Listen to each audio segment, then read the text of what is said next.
Bonjour à tous et merci. Hola a todos. Quiero agradecer sinceramente al Instituto Schiller por haberme invitado y principalmente a mi amigo Jacques, quien insistió mucho para que pudiera participar en esta reunión, la cual me parece que ha sido excelente. Hemos podido escuchar muchas intervenciones de muy alto nivel, discursos que nos muestran la forma de la política internacional actual, además de también discursos que muestran qué tan grande es nuestra misión para lograr un mundo multipolar, un mundo de respeto donde todos los seres humanos sean iguales en la Tierra. Así que tengo la difícil tarea después de la comida de no contribuir a que se duerman.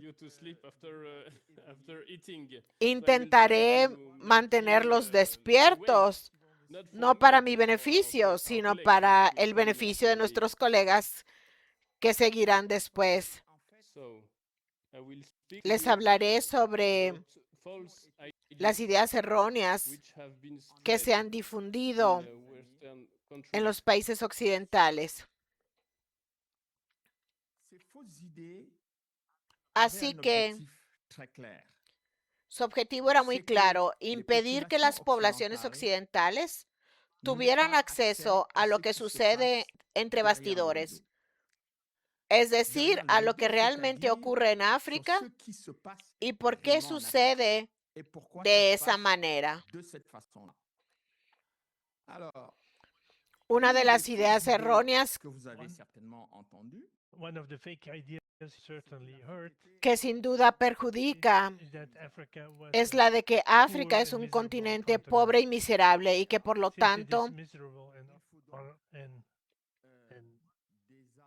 necesitamos personas generosas que vengan a ayudar a África.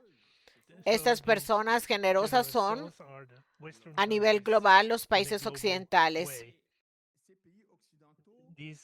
Estos países movilizan fondos para ir al Sahel, por ejemplo, para ayudar en contra de la hambruna, para rescatar a los niños que se encuentran en situación de vulnerabilidad. Y luego está la Unión Europea, que firmó acuerdos en la década de 1940, antes de la independencia de los países africanos, en el marco de la Unión Económica Europea, con el mismo mensaje: tenemos que ayudar a África a desarrollarse. En ningún momento hemos dado la impresión de que África pueda ser un socio con el que podamos intercambiar, tener comercio. Para desmentir estas ideas equivocadas, quiero brindarles información de contexto. Proviene de fuentes occidentales que les permitirá comprender por qué se oculta la realidad sobre África. Comenzaré con Francia, un país que habla francés, por supuesto, un elemento importante en toda la geopolítica. Ayer, en lo referente al colonialismo, u hoy, en las relaciones con China y Rusia en África, todo se basa en la misma problemática. El primer documento al que quiero llamar tu atención que se 1896 produjo en 1896 por un general de división francés called Charles Philibert. llamado Charles That Philibert, document, Philibert says the following. dice lo I quote, siguiente: "The British," los británicos, it means Great Britain, the British, by por all todos possible los means, medios wants posibles, to become quieren master dominar of entirety toda of Africa. África. In his En su insatiable insaciable avidity, ambición, that the entire continent be pretenden que is todo el under his continente control esté and bajo su all the control y que products todos los productos serve to sirvan increase para its aumentar wealth. su The riqueza. only El único medio the only means para to que be los acceptable franceses to the se British, opongan a los to the French, is británicos to es take the tomar la position posición of the de Shetland. Shetland. So then the Western Entonces, Africa will África be Occidental completely será French, completamente francesa, around which alrededor de all la the cual se resources agruparán of Congo, todos Borno, los Senegal, recursos del Algeria, Congo, and Tunisia Borneo, Senegal, will be Argelia y grouped Túnez. around us, and we will Aprovecharemos use this esta advantage posición position ventajosa para and ser we'll be in a un position to be an obstáculo obstacle para los to the invasores British británicos, invaders, and they will quienes have to tendrán que concentrate in concentrarse en Eastern África Africa, where they will Oriental, be in donde front of estarán frente Germany a and Alemania Russia. y Rusia. Document El is from documento es de 1896. 1896. So, another Otro interesting documento interesante document has been done fue by elaborado American por escritores, historiadores estadounidenses. 1970. Se trata de un documento de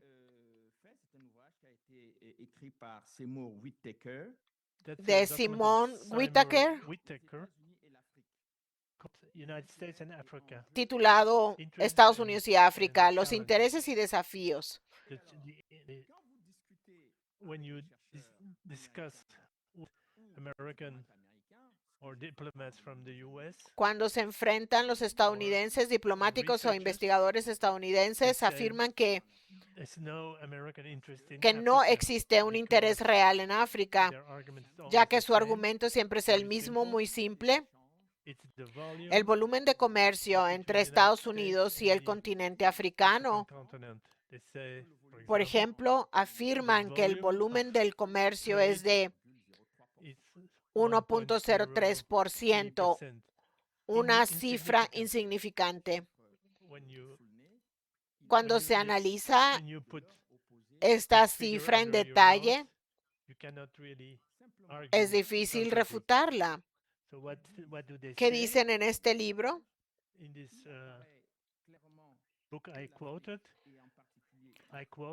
it Como seems- se it appears puede clear that observar, Africa, parece in claro particular que South África, en particular is the main Sudáfrica, es un importante proveedor certain de minerals, which ciertos the United minerales que States, Estados Unidos in most part have the tiene obligation la to obligación de import. importar. The other Otro important dato fact, significativo 6 es of que these 6 de estos minerales, gold, oro, platinum, platino, manganese, manganeso, antimony, antimonio vanadium, and y chromium, cromo, plus the 2/3 of the world's resources are concentrated in the countries of Southern Africa.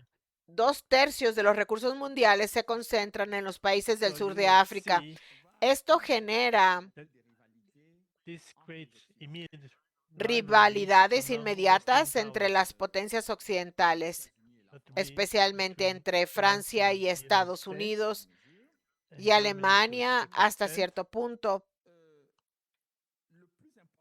Pero lo más importante será entre China China and y the la Soviet Unión Union, Soviética, today's la Russia. actual Rusia. For the Americans, Para los especially, estadounidenses, dangerous era that especialmente the peligroso que Chinese los and the chinos y Russians los would rusos penetrate penetraran en el African continente continent africano because these debido a estos resources. recursos. To confront Para this worry, enfrentar esta preocupación, de trouver les moyens they will find the means buscarán una serie de acuerdos more or less tricky bilateral agreement and más o multilateral menos complejos, through the IMF. bilaterales y multilaterales a través del They FMI will y el Banco face this Mundial. issue. Abordarán I este will give you problema. another Les daré interesting quote, which una helps cita you to interesante understand the worries que les of ayudará the a Americans comprender las in front of China. preocupaciones de los estadounidenses This is, respecto a China. This is a secret report of experts Este of NATO es un informe secreto in de expertos de la OTAN 1965, written in y en 1965. 1965 The Gran experts in Bretaña NATO say, dicen que China has 4 objectives in Africa. China tiene 4 objetivos en África. To present itself as a Se major power, autoproclamó como become the una leader of the third world, potencia, to reduce quien and es un eliminate líder del tercer Western influence mundo, and prevent the West to access to the con el resources objetivo de reducir y eliminar la influencia occidental and e impedir que Occidente accediera a los in the long recursos term, y a largo plazo convert convertir a los the africanos Africans to Chinese a la ideología ideology, china, communist la ideología ideology. comunista. NATO says here La OTAN afirma that the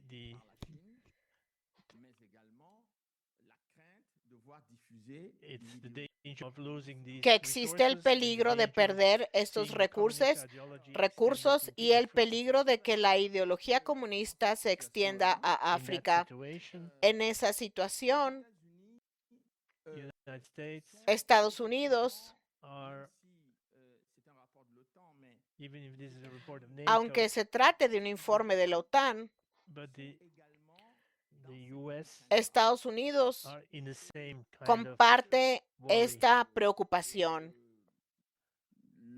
La Chine commence And when Y China cuando China starts empezó a after the independencies from between expandirse 60s tras and las 70s, when independencias China is entre los años getting closer 60 to y Africa, 70, when there was cuando a China famine se acercaba hitting the a Sahel, África, cuando se produjo una hambruna en el Sahel, it was a very Estados major Unidos se famine. preguntó US was asking it themselves if si, if they had intervened in si the ellos framework, hubieran in the intervenido context of this famine, en then el Mr. contexto Kissinger, de esta Henry Kissinger, hambruna. wrote a Entonces el señor report Kissinger which he has given to President Nixon in July redactó un informe que entregó al 73. presidente Nixon en julio de report, 1973. Kissinger En said ese the informe, following to Kissinger Nixon: le dijo In lo the siguiente United a States, Nixon: en Estados we Unidos don't measure no the medimos importance la importancia in terms of natural de los resources recursos of naturales de África, the importance for America, the importance of the natural en resources of términos Africa. de su Africa has valor considerable económico. África amount posee of phosphates, importantes reservas de copper, fosfatos, cobalt, and cobre, other minerals. cobalto y otros minerales, The reserves of iron así como de hierro. Las ore reservas de are the mineral de double of the hierro US duplican las de and Estados represent Unidos y representan 2/3 dos of the tercios Soviet Union. de las de la Unión End Soviética. It is at that point Fue entonces that cuando President Nixon el will presidente decide Nixon decidió that the US que would Estados intervene Unidos in intervendría the Sahel en el to Sahel help out to save para ayudar, countries hit by the tratar de famine. ayudar a los países afectados por la In the hambruna. US opinion, En la opinión Western estadounidense y en la opinión occidental, this aspect of the este American aspecto de la intervención intervention has never estadounidense been exposed. nunca se expuso ni se debatió. I say this Digo esto because this allows us to understand porque nos permite comprender everything has been done que se hizo todo lo to hide posible reality por ocultar la realidad of the resources of Africa, de los recursos but de also África, to hide the information about además the de Western también interventions. esconder la información It's not sobre las only in the intervenciones 60s and 70s. occidentales. Esto no se limita a las During the décadas Second de los World War, for 60 y los example, 70. Durante la Segunda Guerra Mundial, por ejemplo, muy pocos en esta sala lo saben, pero el uranio que se utilizó para el programa Manhattan y para fabricar la bomba atómica que se lanzó sobre Hiroshima y Nagasaki, ese uranio provenía del Congo belga. Fue el gobierno belga en el exilio en Londres quien negoció con Estados Unidos para que les entregaran el uranio del Congo belga. En ese momento, el punto principal era que Albert Einstein, quien le había escrito al presidente Roosevelt que debíamos prestar atención, ya que si los alemanes alguna vez ponían sus manos sobre el uranio del Congo, entonces el Tercer Reich produciría rápidamente un arma nuclear y se volvería muy complicado para los aliados. Los servicios de inteligencia estadounidenses lo sabían. Sabían que aquí en Alemania los químicos y los físicos estaban trabajando para desarrollar el arma atómica. Así que muy rápidamente tuvieron que ir rápido para aclarar que cuando Estados Unidos buscaba recursos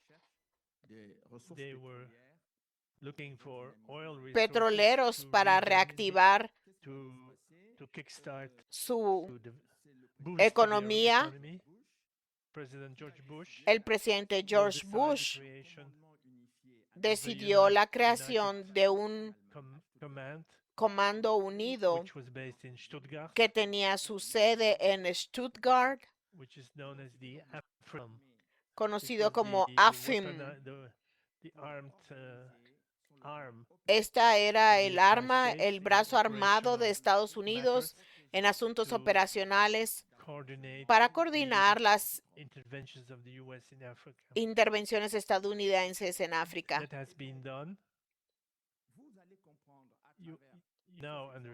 Ahora entendemos a través de todos estos ejemplos e información tan precisa que África se encuentra hoy en el centro de las rivalidades mundiales y de la supervivencia de los países occidentales, pero también de Rusia y China. Por último, hemos visto a Francia abandonar territorios como Burkina Faso, Níger, Malí.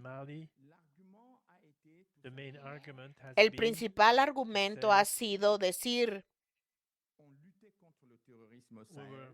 que estaban luchando contra el terrorismo en el Sahel y lamentablemente este argumento esgrimido por el presidente Macron demuestra que no hay justificación para la participación francesa en la lucha contra el terrorismo. Una vez que se conoce la realidad y si se actúa no en base a la ideología, sino a los hechos, debemos reconocer que en parte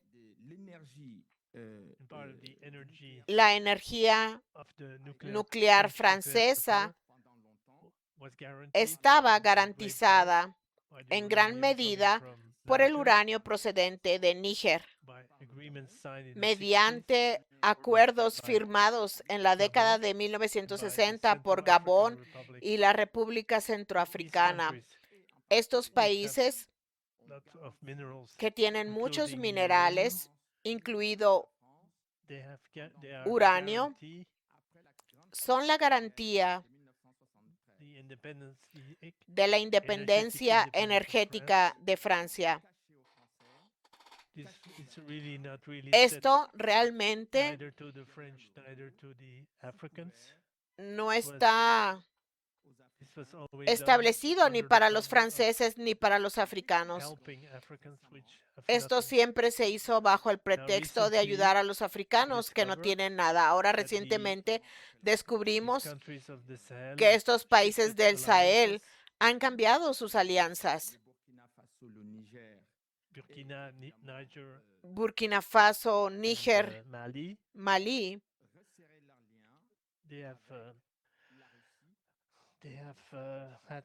han hecho alianzas con Rusia y China. Entonces, la Unión Europea ha decidido romper sus relaciones diplomáticas con estos países porque ha habido golpes de Estado en estos países y dijeron que necesitábamos un regreso al orden constitucional diplomático. Eso es para la prensa, para las apariencias. En realidad, la Unión Europea descubrió que los líderes africanos estaban despertando después de un largo sueño y ahora quieren usar sus recursos para su propio desarrollo. Uno puede criticar su actitud, pero no podemos culpar a estos países por querer cambiar sus alianzas, ya que se han dado cuenta de que estas alianzas con los países occidentales solo les han conducido a desastres económicos en sus propios países. Ahora, África tendrá mucha más población. Hay una dinámica demográfica importante y los países jóvenes y sus líderes están pensando en todos estos temas. Para concluir mi intervención, quiero mostrar otro elemento importante en todos estos discursos. La ayuda al desarrollo y los derechos humanos. Desde la caída del muro de Berlín, los derechos humanos en Francia se han convertido en un tema crucial. Después de haber apoyado durante décadas regímenes autocráticos. Sin embargo,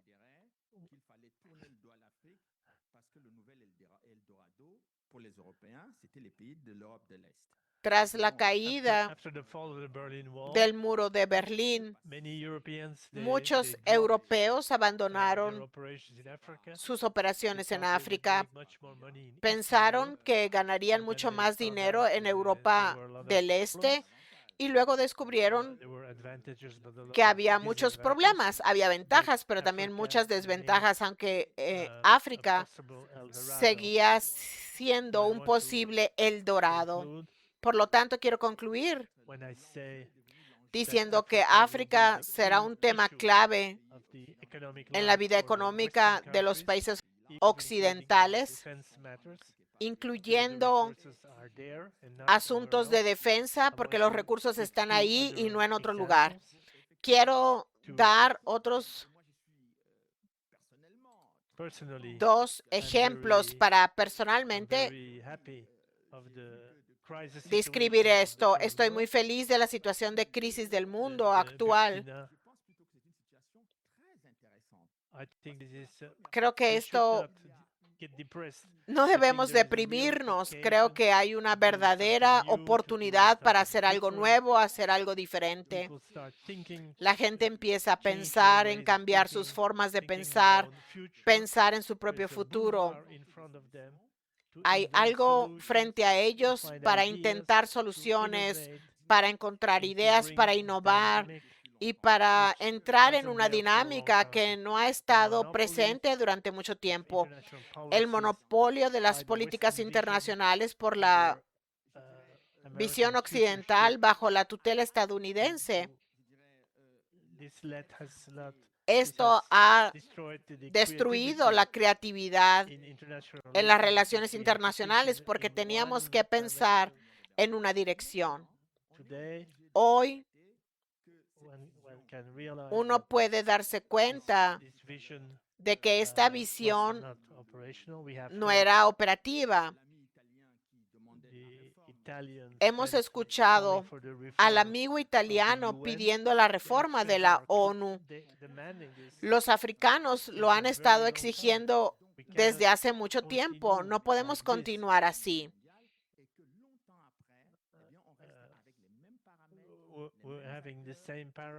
Tenemos los mismos parámetros, los mismos procedimientos que hace 80 años. Así que en ese sentido, el libro que fue escrito en 1975, que fue un tanto visionario, escrito por Macamó, el ex secretario de la UNESCO, en el que se intercambió información, dijo en su libro, el nuevo dossier de África,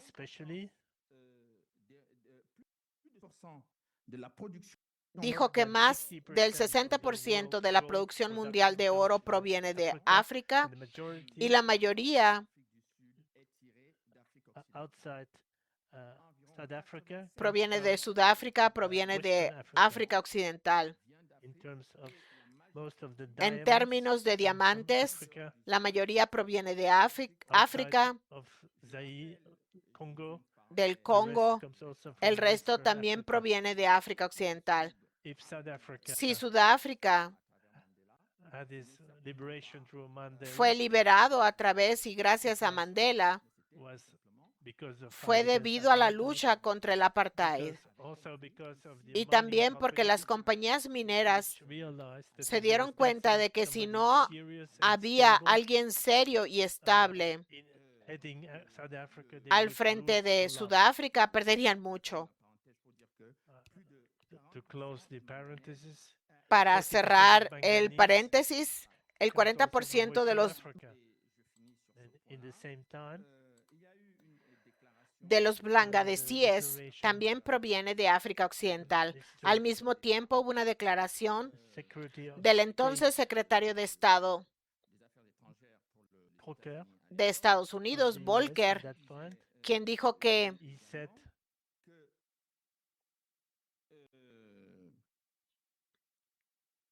les pays situés au sud du Sahara sont une source de nombreux minerais d'une importance. Los países de África subsaharianos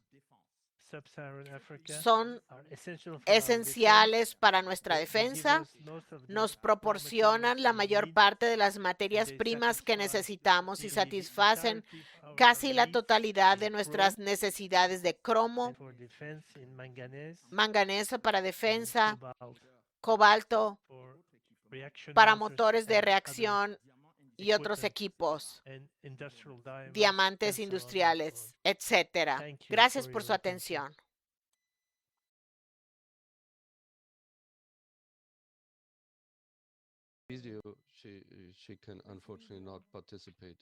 Namaste. Soy Punima Anand, presidente del Foro Internacional BRICS de la India. Excelentísimos señores, distinguidos representantes, instituciones estatales y civiles, estimados miembros de la prensa internacional, señora Helga, colegas del Instituto Schiller, les felicito por reunirse en Berlín, una ciudad que comprende profundamente cómo la geografía del poder puede transformarse, fragmentarse y en última instancia reconstruirse en un momento crucial de la historia humana. Durante aproximadamente 5 siglos, los sistemas globales, nuestras principales rutas comerciales, nuestras estructuras financieras fundamentales y nuestros marcos jurídicos internacionales se basaron en gran medida en perspectivas eurocéntricas y unidireccionales.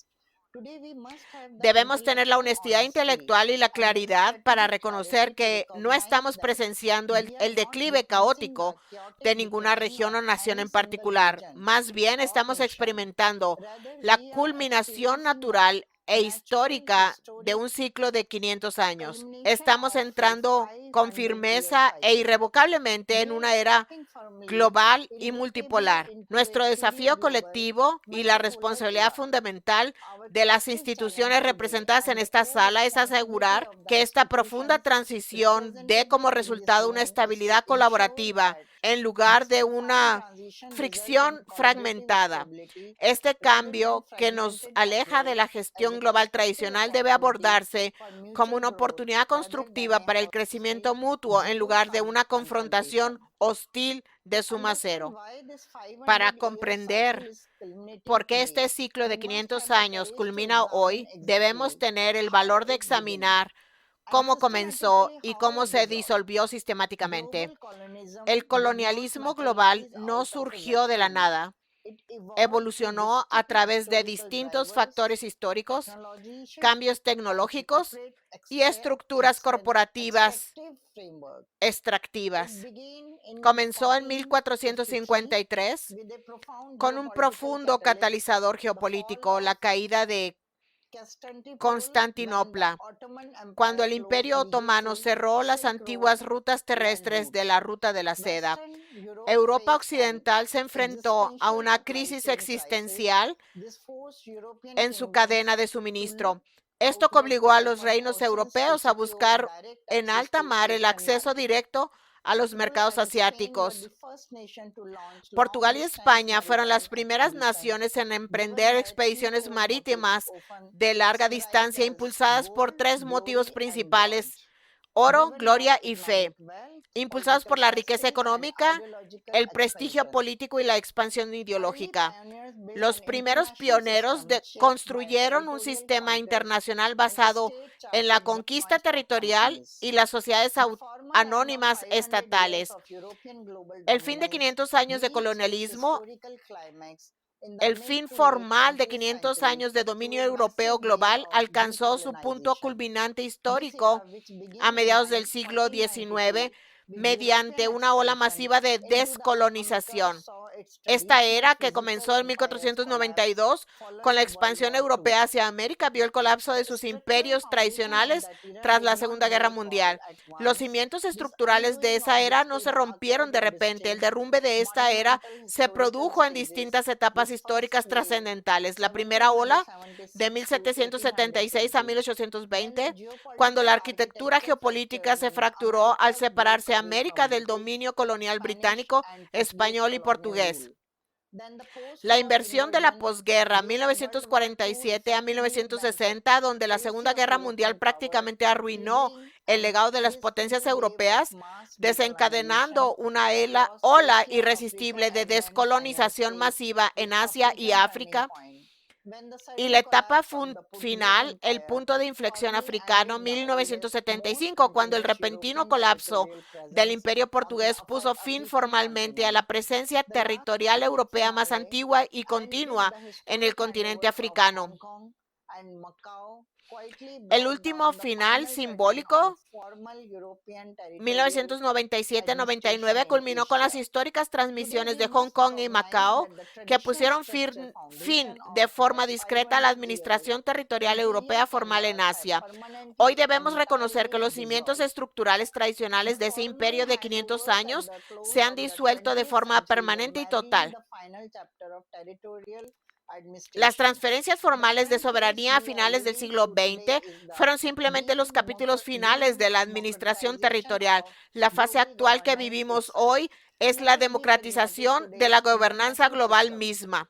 Seamos prácticos, el sistema internacional actual exige con urgencia una arquitectura estructural que refleje las realidades demográficas y económicas actuales, no los compromisos congelados de la posguerra de 1945. Al observar los desafíos existenciales que definen nuestra generación, desde las complejas realidades de la transición climática y los límites éticos de la gobernanza y de la inteligencia artificial hasta la profunda seguridad de las cadenas de suministro globales, ninguna capital, ningún continente tiene todas las respuestas. El sur global ya no es un escenario pasivo para las políticas externas o la ayuda al desarrollo bien intencionado. Se ha transformado en un laboratorio activo e indispensable para las soluciones globales. Esta transformación está impulsada por una inmensa vitalidad demográfica, centros tecnológicos en rápida expansión y un deseo inquebrantable de autodeterminación. Según el enfoque específico de esta conferencia, la sección principal consta de 3 marcos. Para el enfoque de reforma institucional, se centra en la reestructuración del Consejo de Seguridad de la ONU, el FMI y las estructuras financieras de la Segunda Guerra Mundial para otorgar a las economías emergentes un poder de voto proporcional. El enfoque de autonomía económica se centra en la creación de valor añadido local, resistencia a la extracción de recursos y construcción de infraestructuras de pagos digitales y financieras independientes. El enfoque de alineamiento múltiple pragmático subraya que las naciones en desarrollo no se unirán a una nueva guerra fría, sino que colaborarán con Oriente y Occidente en función de sus intereses nacionales. Como expertos y responsables políticos, debemos reconocer que la soberanía moderna se define en última instancia por la capacidad de acción y elección. El surgimiento de nuevos marcos económicos y coaliciones como los BRICS más, los bloques comerciales regionales modernizados y los mecanismos de compensación financiera independiente, no debe ser visto por Europa como una amenaza al orden internacional. Por el contrario, debe entenderse como pilares estabilizadores dentro de una arquitectura global más diversificada, resiliente y equilibrada. Las naciones soberanas de hoy practican la multialienación estratégica, eligen alianzas basadas en el respeto mutuo y los objetivos de desarrollo interno y los intereses pragmáticos compartidos en lugar de los antiguos y rígidos bloques ideológicos. Hay quienes dentro de las instituciones tradicionales temen que un mundo multipolar genere inestabilidad inherente. Algunos argumentan que la alternativa a un sistema unipolar es un vacío de poder caótico o una nueva hegemonía peligrosa. Ante esa inquietud respondo con claridad. La alternativa a un mundo unipolar no es el caos. La alternativa es una red sólida, descentralizada y basada en normas, con anclas regionales, trabajando colectivamente para mantener el equilibrio. De igual modo, una narrativa frecuente en los medios internacionales sostiene que las potencias emergentes simplemente están atrapando a las naciones más pequeñas en nuevas y sofisticadas formas de dependencia económica y deuda. Pero sostengo ante esta audiencia que toda nación soberana posee el derecho absoluto a negociar sus propios términos de desarrollo. La solución a estos desafíos no reside en que las potencias tradicionales restrinjan paternalistamente sus opciones o les den lecciones sobre dependencias. La solución reside en proporcionar alternativas genuinamente competitivas, justas y transparentes en el escenario global. Finalmente, seamos completamente claros para quienes observan este cambio histórico y lo tildan de revisionismo peligroso. Esto no es revisionismo, es evolución institucional. No buscamos destruir el orden internacional, buscamos fortalecerlo, legitimarlo y preservarlo, haciéndolo genuinamente representativo del mundo actual, asegurando así su supervivencia a largo plazo. Seamos francos, como exigen los espacios diplomáticos. El principal riesgo que enfrentamos hoy no es la falta de recursos ni la falta de intelecto, sino una profunda falta de confianza. Para superar esta brecha estructural, nuestras instituciones multilaterales deben adaptarse con mucha mayor rapidez. Debemos abandonar conscientemente la persistente dinámica de clientelismo y avanzar hacia una era de colaboración genuina entre iguales. Para las naciones ricas en recursos del mundo, la verdadera soberanía significa autonomía económica absoluta, ascender en la cadena de valor desde la extracción tradicional de materias primas hasta la producción local, la agregación de valor industrial y la integración tecnológica compartida. Las alianzas con economías industrializadas como Alemania deben concebirse como coinversión y transferencia de tecnología, no solo como acuerdos comerciales de materias primas. Así es como construimos una economía global capaz de resistir las crisis sistémicas. Distinguidos colegas, miembros de la prensa, dediquemos el propósito de esta conferencia a no litigar interminablemente sobre las quejas de los últimos 500 años, sino para co-crear de forma activa, transparente, la arquitectura de los próximos 50. Trabajemos juntos para construir un orden internacional sólido, porque es justo y duradero, porque representa la voluntad colectiva y democrática de toda la comunidad global. Deseo paz, amor y cuidado en el mundo, y debemos cuidar nuestra hermosa tierra. Muchas gracias.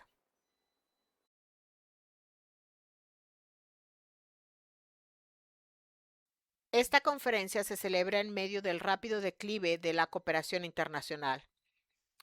Poderosos individuos, sin escrúpulos, imponen su voluntad sobre el resto de sus adversarios geopolíticos.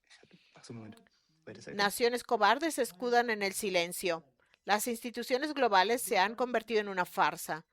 Tan solo esta semana, la FIFA, el organismo rector del fútbol mundial, no dijo nada ni hizo nada mientras el gobierno estadounidense prohibía a la selección iraní permanecer en territorio estadounidense durante el Mundial 2026, mientras que el país de Israel, quien ha perpetrado un genocidio, sigue participando en Eurovisión. Por lo tanto, si bien coincido plenamente con la valoración del Instituto Schiller sobre la urgente necesidad de una arquitectura global y de seguridad y desarrollo, discrepo de la idea de que el mundo haya llegado al fin de 500 años de colonialismo.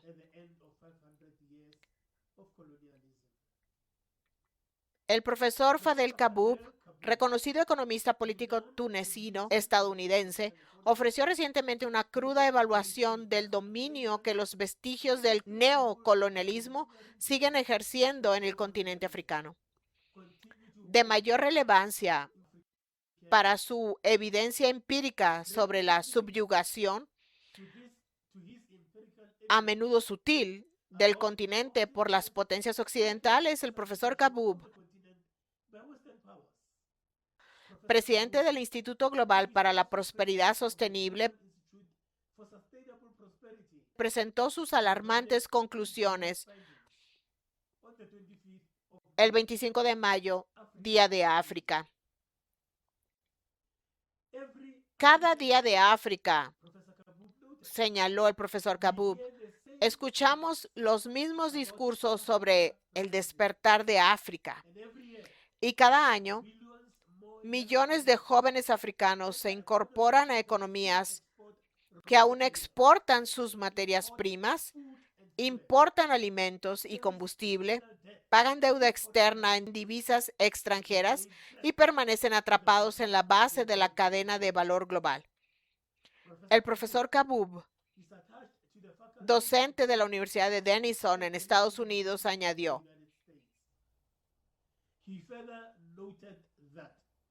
África está estructuralmente marginada, empobrecida y económicamente colonizada.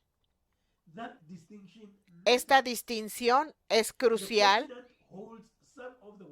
El continente posee algunas de las mayores reservas mundiales de minerales verdes, la población más joven del planeta, un extraordinario potencial de energías renovables, una vasta capacidad agrícola y una influencia geopolítica estratégica en un orden global cada vez más fragmentado.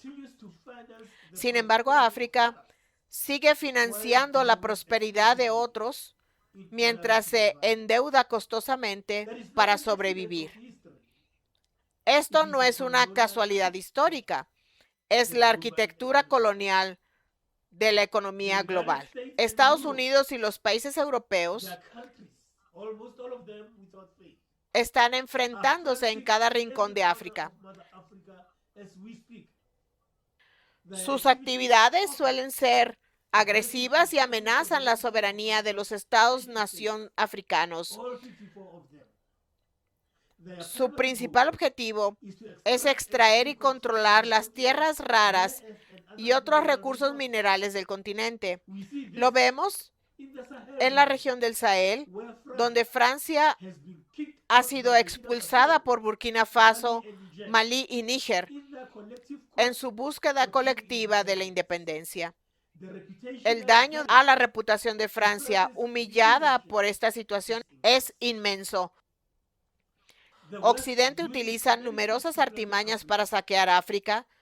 Para afianzarse en los mercados africanos, recurre en particular a su poder blando.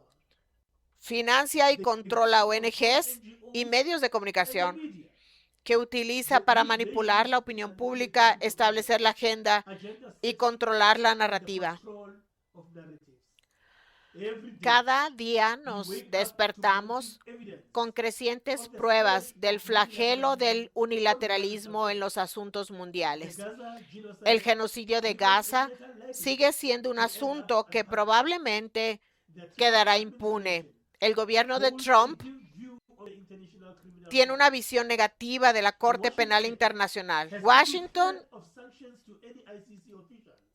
ha amenazado con sanciones a cualquier funcionario de la CPI que haya actuado en contra de sus intereses de política exterior. El colapso de los principios fundacionales de la Carta de la ONU evidencia la desaparición generalizada de nuestros sistemas de gobernanza global. Israel está destruyendo impunemente el territorio del Líbano en este preciso momento, desplazando a millones de personas y matando a decenas de personas inocentes cada día. Además, la guerra de Irán, impulsada por el presidente Donald Trump y Benjamin Netanyahu, continúa sin tregua.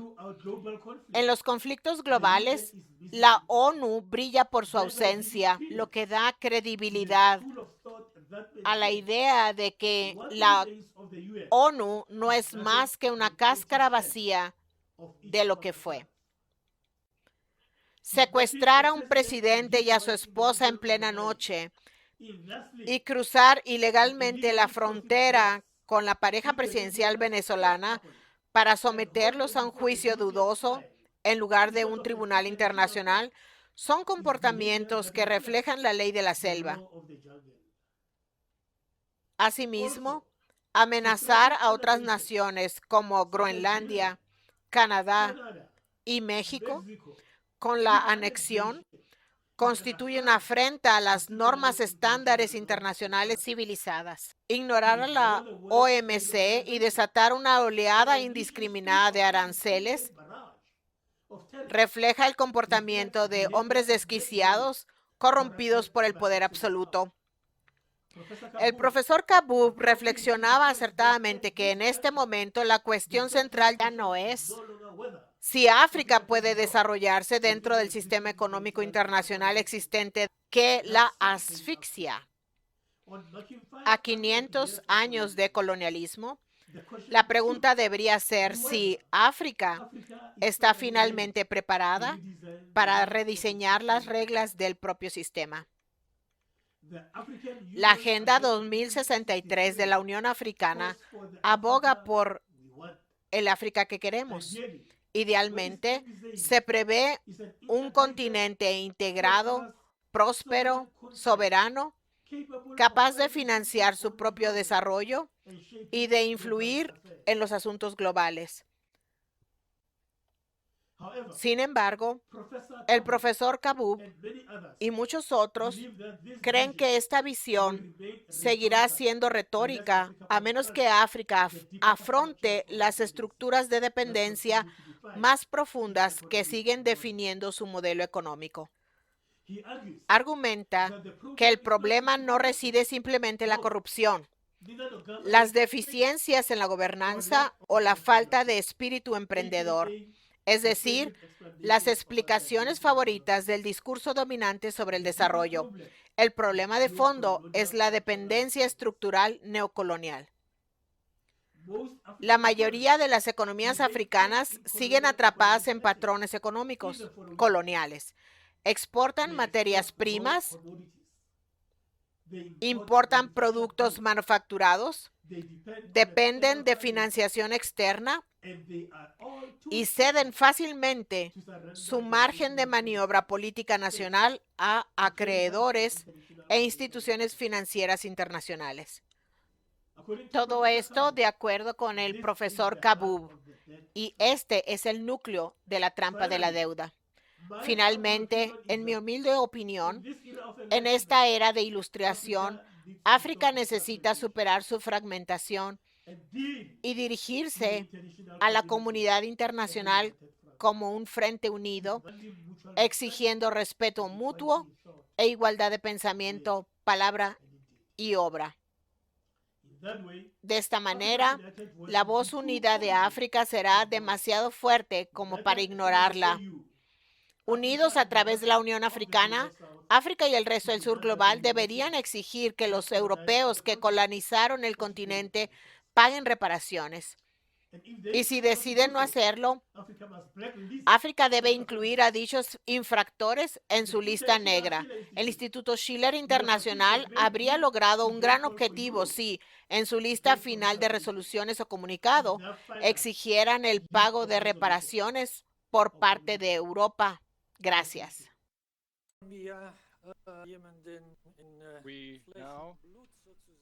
Ahora tenemos a una persona presente aquí después de 2 videos, al señor Wolfgang Ries de Alemania, quien cuenta con décadas de experiencia en los puestos directivos, tanto en la industria automotriz como en el ámbito de la investigación. Él quiere hablar sobre el futuro de este sector. Y uno podría preguntarse en una conferencia sobre el fin de 500 años de colonialismo, ¿qué sentido tiene una presentación sobre la industria automotriz? Pues bien, diría que si bien estamos ante el fin de esos 500 años de colonialismo, pero también nos encontramos al inicio de la colonización de la propia industria automotriz.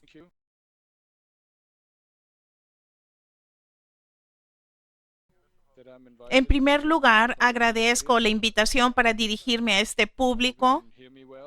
Espero que me escuchen bien. Era una pregunta provocadora iniciar respondiendo. Primero que nada, me da mucho gusto hacer mi presentación aquí y abordar esta pregunta provocadora. Bien, la pregunta que se hizo en el contexto del fin del colonialismo era: ¿qué aspecto tendrá la industria automotriz en el futuro? Hasta ahora, como sabemos, los grandes fabricantes europeos y estadounidenses han ostentado un monopolio de poder. Sin embargo, India también está irrumpiendo con fuerza gracias al conglomerado Tata. La pregunta es, ¿hacia dónde nos dirigimos? Y a continuación presento mi análisis al respecto.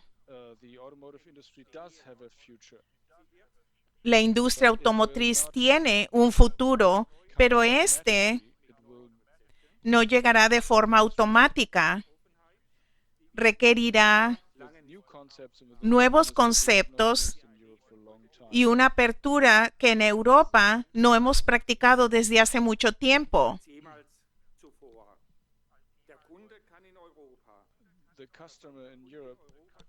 El cliente europeo piensa de manera distinta al cliente chino o al cliente estadounidense, y las prioridades de mercado difieren de las de India, Sudáfrica o Japón. Cada región tiene sus propias particularidades. ¿Qué significa esto? Que no habrá un concepto automotriz único a nivel mundial. Los fabricantes deben reaccionar con mayor rapidez que en el pasado. Otra tendencia es la creciente formación de alianzas y fusiones, el desarrollo de nuevas tecnologías de propulsión, plataformas de software y sistemas de conducción autónoma. Exige una inversión de capital enorme. Ningún fabricante puede asumir esta carga solo. Ya está surgiendo la colaboración entre los fabricantes tradicionales y los proveedores. ¿En qué se centra este debate? No se trata simplemente de la industria automotriz en sí, sino la pregunta es determinar qué conceptos de vehículo necesitarán realmente los clientes en el futuro. Y 3 áreas resultan fundamentales para esto. En primer lugar, la tecnología de propulsión. Apostar por una única tecnología sería un error. Ya se trate de motores de combustión interna, eléctricos, de hidrógeno u otras soluciones que aún no conocemos, el futuro será pluralista.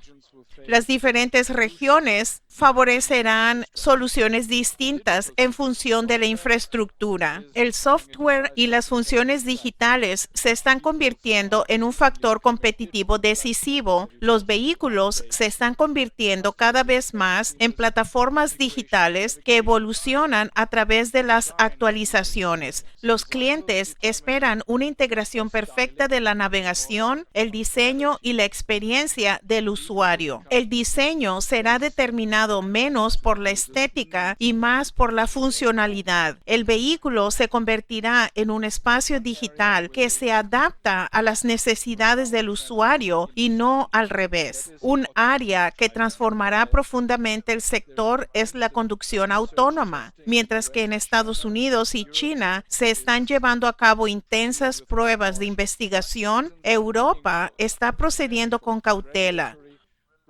Las razones son múltiples: la reticencia normativa, los requisitos de seguridad más estrictos. La cuestión no es si tendremos sistemas de conducción autónoma, sino si los desarrollamos nosotros o los importamos. Estoy convencido de que necesitamos objetivos claros. Y necesitamos una implementación concreta en los departamentos de desarrollo. La innovación no surge de directrices rígidas, sino de la libertad. Habrá desarrollos que tengan éxito y otros que fracasen, pero es precisamente este proceso el que resulta necesario. La repercusión en las ubicaciones. El futuro de la industria automovilística será un reto. Se prevé una nueva caída del empleo, especialmente en Europa, no solo en la fabricación, sino también en el desarrollo y las ventas. Las deslocalizaciones globales ejercerán presión sobre las ubicaciones tradicionales. La tendencia a producir en países de bajo costo continuará. Los proveedores medianos de Europa se verán especialmente afectados. La estructura regional de la industria cambiará y no todas las regiones saldrán indemnes de esta transformación. La industria automovilística tiene futuro, pero será diferente a la del pasado. Será más diversa, digital y global. Al mismo tiempo, la industria se verá marcada por la consolidación, las deslocalizaciones y los cambios estructurales. El futuro de la industria automotriz no es un camino recto, sino un proceso complejo de transformación. Sin embargo, es en esta incertidumbre donde reside la oportunidad para la innovación, el progreso y los nuevos conceptos de movilidad que aún desconocemos hoy en día. El clima que ahora vemos en la industria automotriz también muestra un futuro con potencial. Aporta conocimientos especializados. Estoy convencido de que tanto en África como en otros países fuera de Europa, a excepción de Estados Unidos, existe la mano de obra calificada y capacitada, dispuesta a enfrentar estos desafíos. que está lista para aceptar estos desafíos. Muchas gracias. Also, danke, Herr Ries. Danke. Thank you, Mr. Rees. Gracias, señor Ries. Another video is coming up. Mr. Ahora Jérôme tenemos Ravenet otro from video. France, Es el señor professor of Jérôme philosophy Ravenet de Francia, profesor de filosofía Sinology. y sinólogo.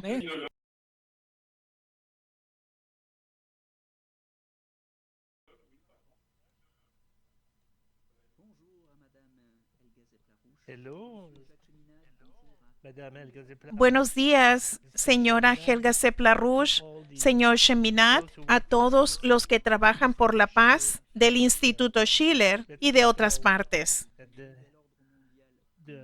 El balance histórico del nuevo orden mundial unipolar no es bueno.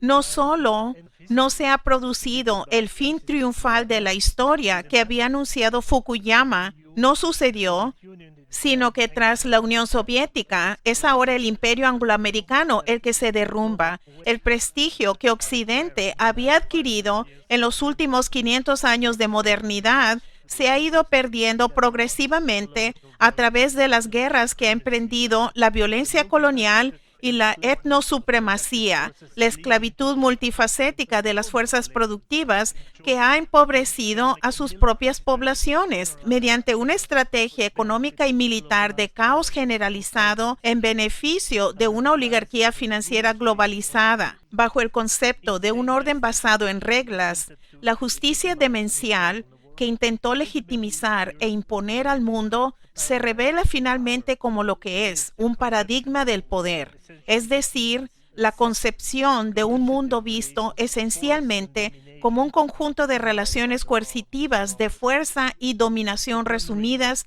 en la ley del más fuerte.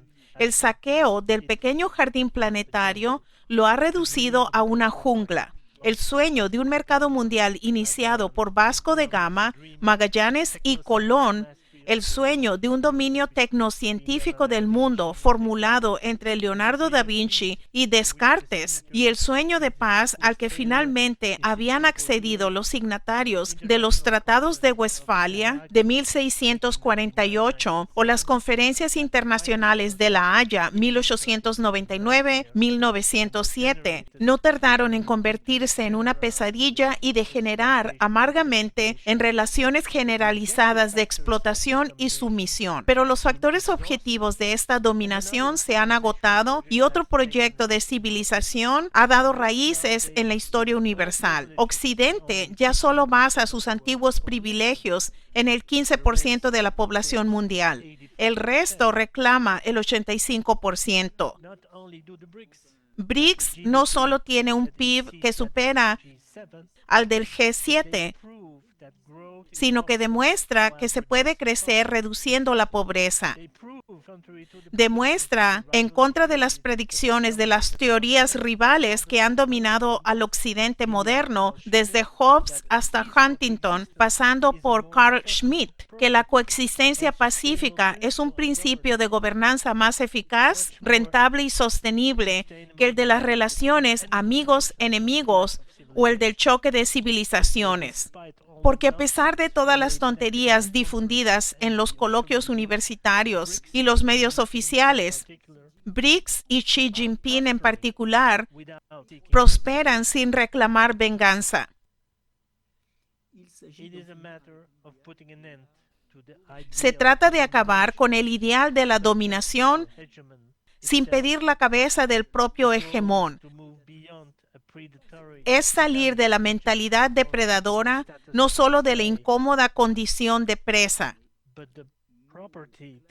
pero las clases adineradas y sus portavoces han comprendido perfectamente el riesgo que se supone para su sed regresiva de dominación hegemónica, el llamado al retorno del derecho internacional o al libre comercio como garantía de la paz y la prosperidad compartida.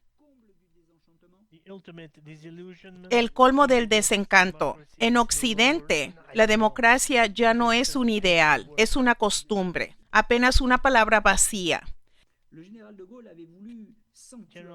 El general de Gaulle quiso consagrar la voluntad del pueblo en el principio del referéndum, artículo 3 de la Constitución francesa, y organizó durante su década en el poder, de 1958 al 69, 5 de los 10 referéndums de la Quinta República. Pero desde el no al referéndum sobre la integración europea del 2005, las clases dirigentes de la UE ya ni siquiera se molestan en fingir el riesgo de un peligroso populismo justificaría suficientemente su desprecio por la voluntad popular y su usurpación del poder. Lo mismo ocurre en las instituciones internacionales surgidas de la Segunda Guerra Mundial. Por ejemplo, el FMI se proponía reflejar democráticamente el peso económico relativo de sus miembros, pero la Unión Europea dispone del 27% de los votos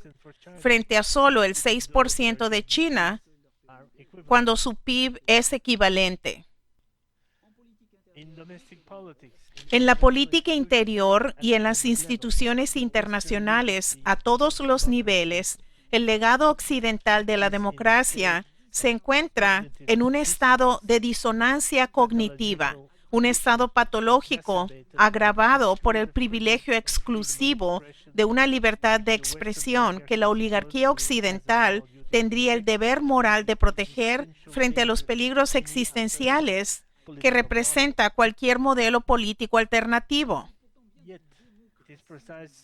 Sin embargo, de lo que habla el BRICS es precisamente de una democracia mundial. Lo que pide es un respeto o un avance de la democracia para la gobernanza de las relaciones internacionales. Por democracia no entiende los procedimientos formales o representativos que acabaron definiendo la democracia liberal en Occidente durante el siglo XIX. Para el BRICS, la democracia designa más bien el ejercicio genuino de una comprensión compartida de las relaciones para satisfacer a las necesidades reales, contra el hegemonismo, contra la coacción de las relaciones de poder, contra la lógica de los juegos de suma cero que definen el paradigma del poder. El principio de una democracia mundial se basa en una cointeligencia relacional, un diálogo equitativo sobre la naturaleza de los intereses recíprocos y las estrategias pertinentes para garantizar su satisfacción mutua. La democracia ya no se define por las características agonísticas de la lucha por el poder político, como la geopolítica nos ha acostumbrado a pensar. Más bien, subordina el arbitraje de las relaciones a una filosofía de las necesidades y las alianzas que busca satisfacerlas mutuamente. Esta democracia es la forma en la que el joven y espinosista Marx ya vislumbró el enigma resuelto de todas las constituciones, ni altruista, ni egoísta, ni ingenuamente desinteresada, ni brutalmente unilateral. Define el paradigma de una combinación de ganancias compartidas, sumando la potencia de cada una para el beneficio de todos. En referencia a Spinoza, quien concibió un tipo de conocimiento que permite componer e integrar una potencia particular en una unidad de una potencia superior mediante nociones comunes, este nuevo paradigma puede denominarse el paradigma de la potencia.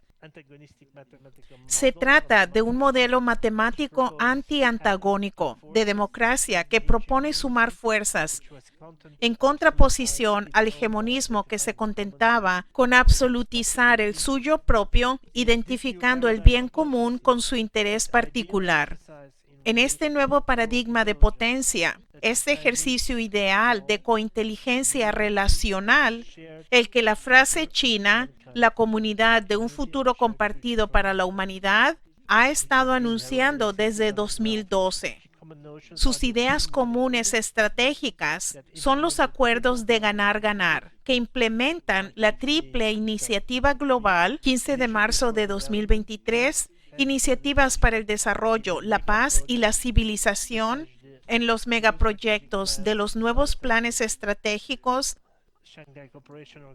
y las cumbres de la Organización de Cooperación de Shanghái o la Organización Internacional para la Mediación, OIMED. Es un ideal de coprosperidad para un mundo verdaderamente multipolar donde la unidad es la fuerza. Virtus unita fortior. Se opone al ideal hegemónico de monopolización, cuya estrategia consiste en antagonizar y dividir para gobernar mejor. Divide y vencerás.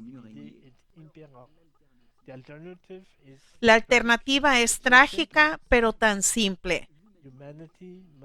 La humanidad debe elegir entre unirse o enfrentarse, entre sumar sus fuerzas o agotarlas en rivalidades miméticas, entre compartir, componer, multiplicar, o bien dividir, oponerse y restar. El poder es triste, dijo otro spinozista, quiere separar la fuerza de lo que puede hacer. Ese potencial anhela la alegría y la hace irradiar. Ha llegado por fin el momento. Puede hacerse realidad el sueño de una gran renovación de las civilizaciones. Con el antiguo paradigma atlantista del poder unipolar muerto o agonizando, es el Indo-Pacífico el oasis de paz del que puede renacer un nuevo orden mundial multipolar. La historia nos dirá, hemos entrado en este momento decisivo de transición histórica, que los comentaristas resumen burdamente como la trampa de Tucídides o la Tercera Guerra Mundial. Ofrece tantos motivos de preocupación como de esperanza. Para comprender la estrategia china, la famosa teoría de juegos ofrece valiosas perspectivas, como indica Xi Jinping al afirmar que China no juega a un juego de suma cero. El académico Zhang Wei interpretó esto en el sentido de que, a pesar de una sólida doctrina militar defensiva, China no tiene enemigos, solo amigos potenciales. ¿Qué es un amigo potencial? Un socio que aún no ha comprendido las ventajas de las relaciones de cooperación o que todavía cree en los beneficios del antagonismo. La nueva retórica china de la teoría de juegos ayuda a educar a este tipo de amigo imperfecto sobre los riesgos de un equilibrio desfavorable que enfrenta al ganador con los perdedores, conocido como el equilibrio de Nash. Toda relación contiene contradicciones, pero la sabiduría reside en transformarlas en complementariedades, evitar el antagonismo y hacer que el amigo potencial sea aún más eficaz o duradero mediante la participación en alianzas en las que él mismo tenga un interés particular, conocido como el óptimo de parapeto. Ante la madurez psicológica de esta razón colectiva que trasciende todas las divisiones ideológicas, la inmadurez de la retórica belicista de los líderes occidentales resulta flagrante y chocante a diario. Se manifiesta en juicios emocionales y contradictorios contra adversarios rusos, chinos, iraníes y otros a quienes nuestros líderes presentan como insignificantes y peligrosos a la vez. Los denigran como débiles, pero los temen como fuertes. Pero si un enemigo es débil, ¿qué razón hay para satanizarlo y defenderse de él? Por el contrario, si representa una amenaza real, ¿no es más prudente evitar el denigrarlo? ¡Qué confusión intelectual! Esta locura paranoica es el síntoma distintivo del declive de civilización de Occidente. El paradigma del poder se basa en las relaciones de desconfianza.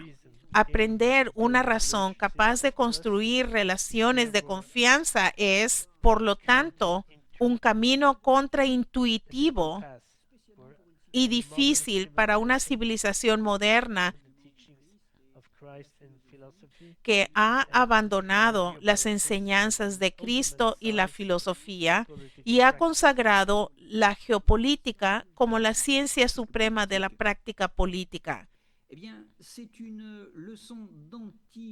Sin embargo, China está comprometida a dar al resto del mundo una lección de antigeopolítica, sin renunciar a sus intereses ni pedir a nadie que renuncie a los suyos. Está creando plataformas donde pueden dialogar y concebir proyectos unificadores. Pero la humanidad es una, y el nuevo orden mundial multipolar al que aspiraban los países no alineados de la conferencia de Bandung entró en la fase final de su realización entre 2008 y 2012, bajo la nueva bandera del BRICS. Desde entonces se ha consolidado y su influencia sigue creciendo, sin ceder a las provocaciones de la OTAN y el imperio contra el progreso de la nueva ruta de la seda o de la Organización de Cooperación de Shanghái. No creo que el momento para este nuevo orden mundial haya llegado únicamente por las razones económicas, políticas o militares que la geopolítica se empeña en medir.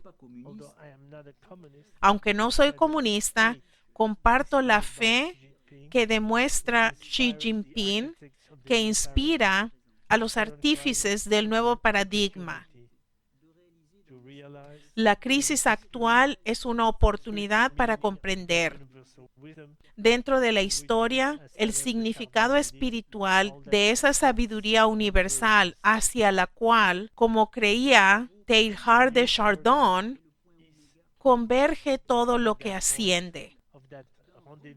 El nuevo paradigma es el punto omega de ese encuentro con el universo que el general de Gaulle prometió solemnemente a China el 31 de enero de 1964.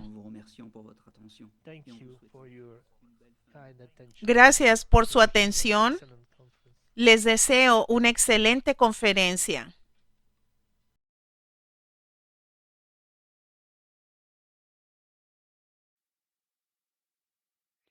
Gracias, caballeros, excelencias, estimados delegados.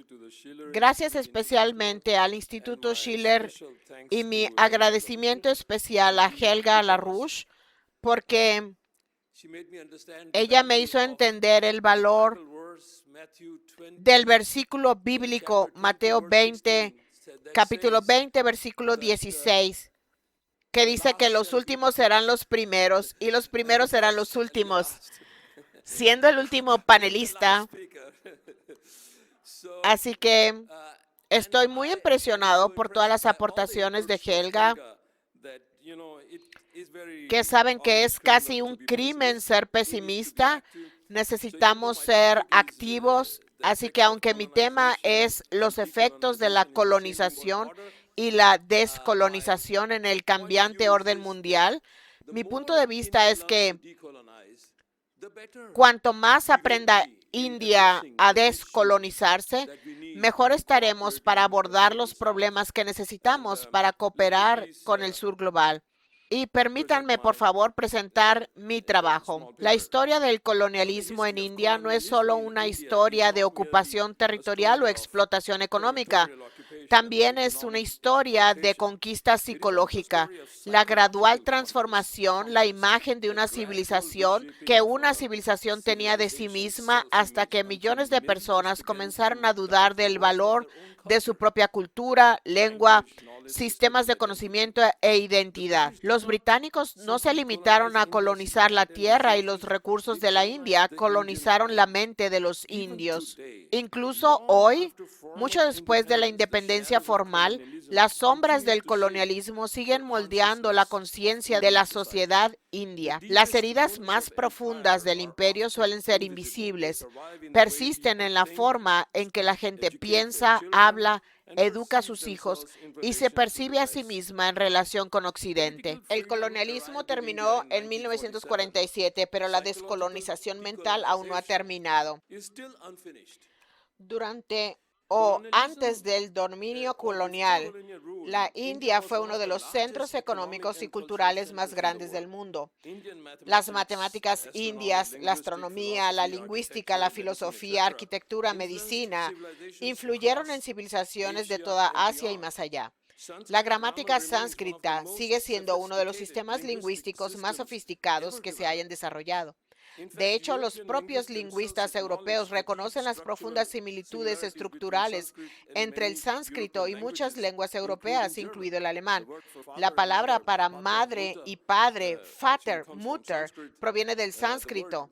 La palabra with en danés, que tanto conocen como desconoces, también proviene del sánscrito. Y curiosamente, hace 2 semanas, la primera ministra islandesa, durante su discurso en la cumbre indonórdica, dijo que la palabra para relación en islandés, noruego y sueco es sambond, un vínculo. Sam y bond juntos.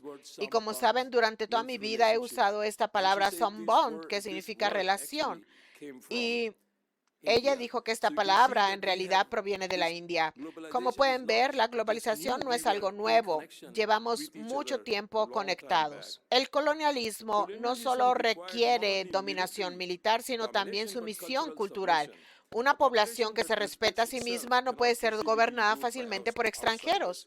Por lo tanto, los indios fueron condicionados gradualmente a creer que sus tradiciones ancestrales eran inferiores, sus lenguas inadecuadas y sus conocimientos primitivos. El sistema educativo británico introducido por Thomas Macaulay buscaba explícitamente crear una clase de indios que fueran indios de sangre y color, pero ingleses en gustos, opiniones, moral e intelecto. De hecho, hace apenas un año conocí a una mujer india en Copenhague que me dijo, estábamos tan colonizados mentalmente que cuando llegamos a Dinamarca ni siquiera intentamos aprender danés porque pensábamos que solo necesitábamos inglés.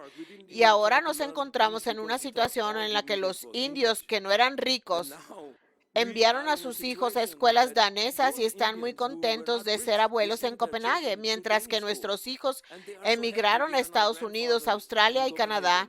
Nos dejaron porque buscaban oportunidades en países de habla inglesa. Como ven, esto tiene consecuencias reales incluso hoy en día en toda la India. El inglés a menudo se considera no solo un idioma, sino un indicador de inteligencia, estatus y modernidad. Los padres suelen avergonzarse si sus hijos no hablan inglés con fluidez. Si bien la fluidez en las lenguas indias rara vez goza del mismo prestigio en los círculos de élite, los indios a veces se disculpan por hablar sus lenguas maternas. Esta es una de las mayores victorias del colonialismo, convencer a un pueblo que se distancie de su propia civilización. Pensadores como Ashish Nandi, famoso psicólogo indio, han argumentado que el colonialismo creó una profunda fractura psicológica en las sociedades colonizadas. El poder colonial no solo explotó los cuerpos y la mano de obra, sino que alteró la identidad colonizada. El trauma se manifiesta de muchas maneras poderosas.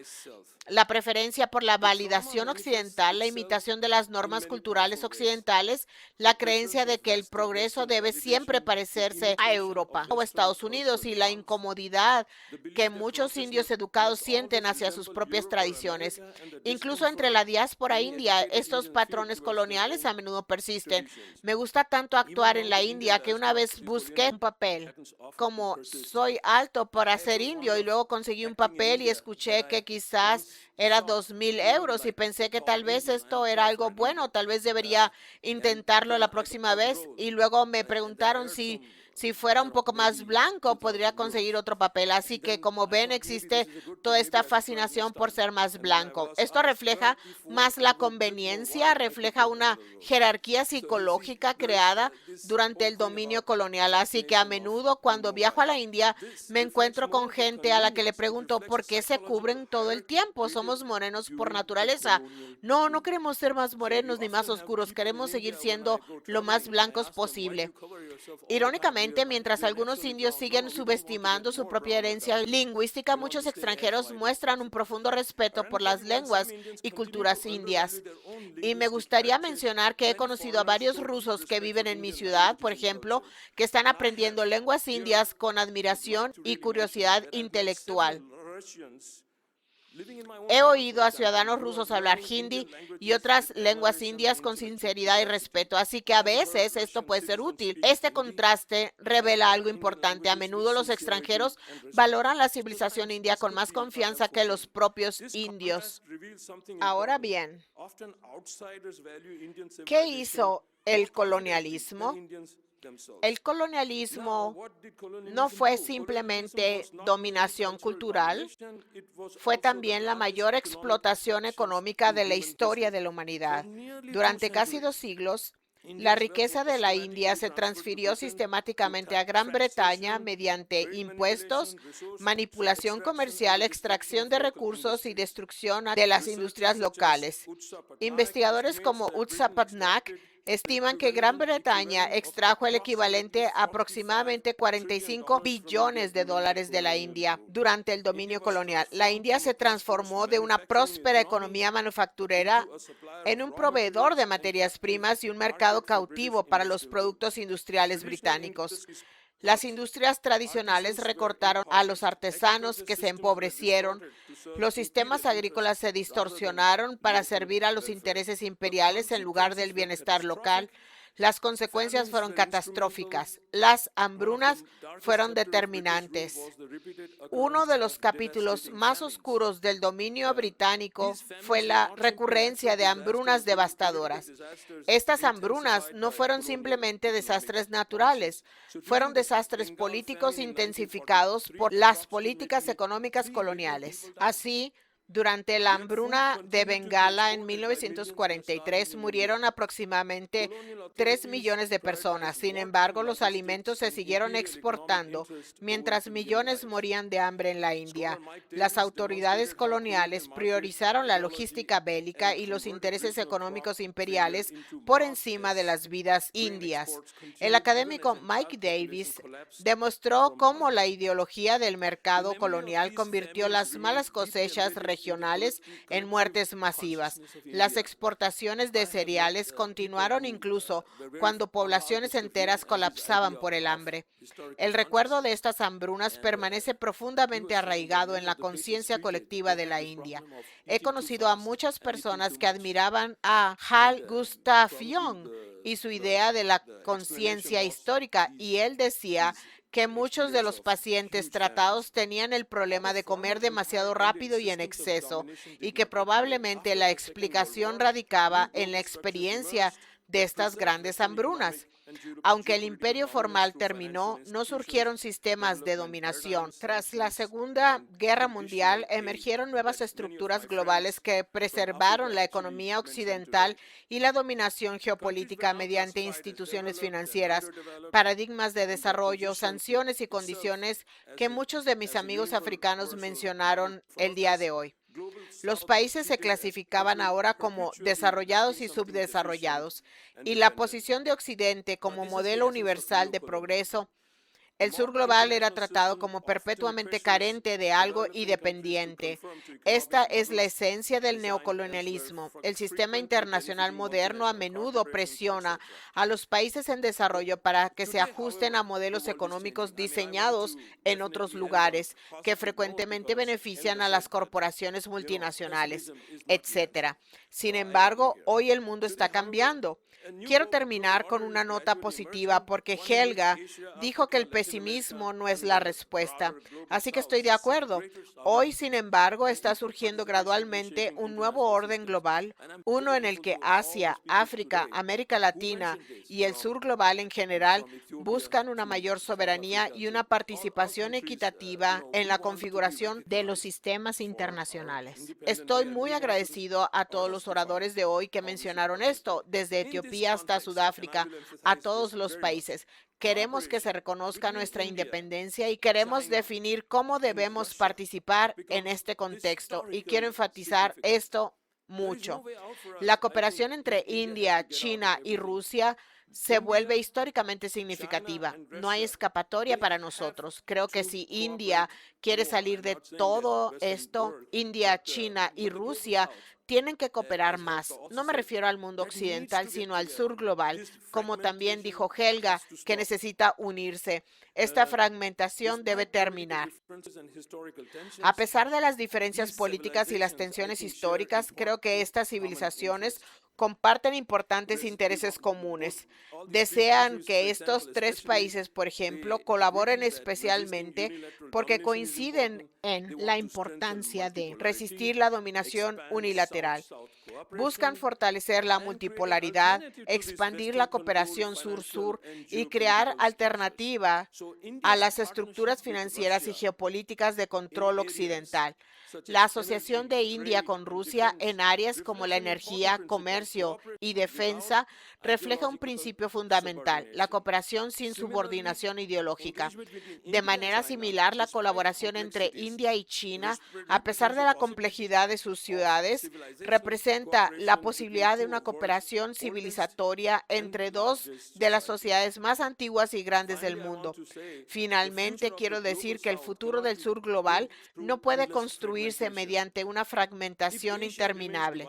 Si Asia permanece dividida, las potencias externas seguirán dominando los sistemas globales, pero si las principales civilizaciones eurasiáticas cooperan de forma pragmática, pueden reconfigurar las estructuras económicas y políticas globales hacia un mayor equilibrio y equidad. Por lo tanto, la descolonización debe ser psicológica. Necesitamos superarla. La verdadera descolonización no es solo política o económica, sino también psicológica y cultural. En otras palabras, valorar lo que ya saben, por ejemplo, la importancia de nuestras lenguas antiguas, significa recuperar la confianza en la propia civilización sin caer en el chauvinismo. No necesitamos anteponer nuestra nación. India tenía y aún tiene este importante verso que se cita a menudo en todo el mundo, Vasudev Kutumba, que significa Vasu, es decir, de todo el mundo. Kutumba significa familia. El mundo entero es una familia. Este es uno de los conceptos más importantes que se encuentran en cualquier escritura hindú, en los libros Vedas o en cualquier otro lugar donde se lea. Crecí con esta idea, ver al mundo entero como una familia. Exactamente como dijo Helga, significa respetar también otros idiomas además del inglés. Como dije, si yo fuera el primer ministro de la India, diría que deberíamos aprender alemán y personalmente me he comprometido a ello. A partir de hoy, cuando regrese a Dinamarca, afortunadamente los cursos de idiomas son gratuitos, así que voy a aprender algo de alemán. De acuerdo. Y por supuesto, no debemos imitar. Significa reconocer que el desarrollo puede surgir de múltiples modelos de civilización. La India no necesita rechazar al mundo para valorarse a sí misma. La India no necesita hostilidad hacia Occidente. El objetivo es no la dominación inversa. No queremos repetir lo que nos hicieron, sino crear la idea de igualdad entre civilizaciones, no el choque de civilizaciones como se desprende del tema central de la conferencia. Por suerte, al ser el último en intervenir, pude ver el hilo conductor, el diálogo entre civilizaciones. Así que, en una nota positiva, quisiera concluir diciendo que en el siglo XXI nos encontramos ante una oportunidad histórica para la humanidad. El viejo mundo unipolar se está debilitando. Están surgiendo nuevas alianzas y el sur global exige cada vez más dignidad, soberanía e igualdad de participación en la gobernanza global. Por lo tanto, India debe liberarse y quizás comprender que, como socios iguales, deberíamos participar más en el mundo global. Muchas gracias.